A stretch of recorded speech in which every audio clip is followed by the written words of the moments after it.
আকাশ ঢেকেছে কালো মেঘে, হারিয়েছি তাকে যে করেছেন বড়, আগলে আমায় রেখে। আর কোনদিন দেখবো না বাবা তোমারই চাঁদ মুখ, ভাবতে আমার দুঃখের পাথরে ভারী হইব। চোখের জলেতে এই আরজি, ও গো প্রভু দয়াময়, আমার বাবা তোরেতে যেন জান্নাত নসিব হয়, জান্নাত নসিব হয়।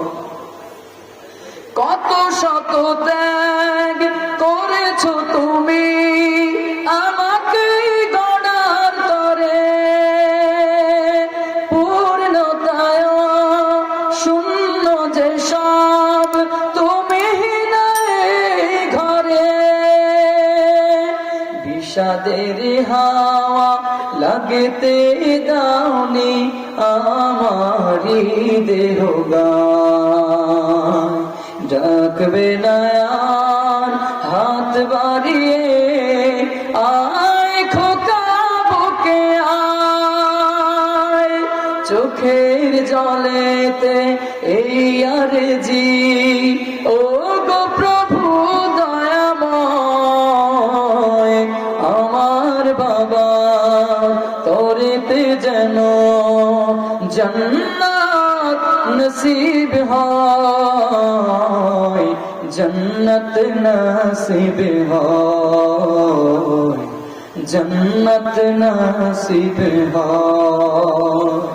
আল্লাহ তাআলা যাদের বাবাকে নিয়ে গেছেন প্রত্যেকের বাবার কবরটাকে জান্নাতের বাগান বানায় দেখ পড়ে আমিন। যাদের মা চলে গেছে আল্লাহ তাআলা তাদের কবরটাকে জান্নাতের বাগান বানায় দেখ পড়ে আমিন। আর যাদের মা বাবা বেঁচে আছে আল্লাহ তাদের খেদমত করে জান্নাত কামাই করার তৌফিক দান করুক পড়ে আমিন।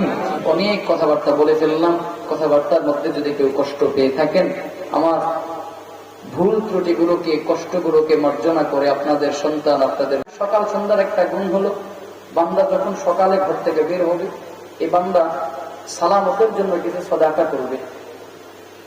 প্রতিটা মুমিনের এই গুণগুলো থাকা দরকার। সকালে এই বান্দা সাদাকা করে তারপরে দিনের কাজ শুরু করবে, চেষ্টা করবে শুরুতেই সাদাকা করা।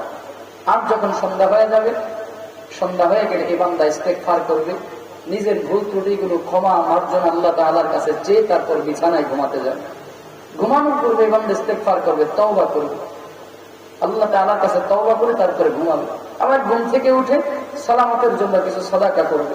আল্লাহ তাআলা আমাদের সবাইকে প্রতিদিন ইস্তেগফার তওবা করার তৌফিক দান করুক পড়ে আমিন। তওবার আমল নিয়ে যেন আমরা কবরে যেতে পারি আল্লাহ সেই তৌফিক দান করুক পড়ে আমিন।